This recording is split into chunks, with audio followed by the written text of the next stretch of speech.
recent. Like, that was just, like, not too long ago, wasn't it? But it's still swollen. Yeah, it'll hurt for that. Because that just happened like a week ago, didn't it? Yeah. Yeah. You want to talk about It doesn't hurt anymore, but it's still swollen, and my teacher said, "Oh, you need to write with your pencil." I don't like that teacher. I don't like it. And then my mom and dad would say, "Oh, since you're in trouble more often, I think I should believe your teacher." So my dad wanted a meeting with her because I wrote in my mom and then I did the stuff that I shouldn't have done, and he's like, and then he read the story note to the whole entire class like 10 times or something. So I didn't like him.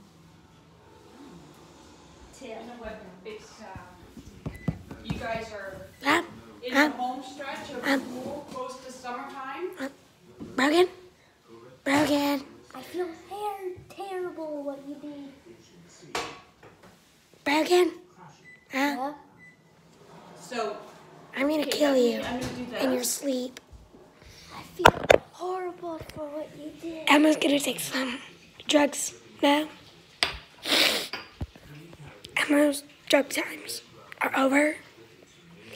Emma. You know, you guys can even go. Emma! You guys could What? even look up at Stop. swimming at the Now! or go like Emma, I'm gonna kill you. Ah!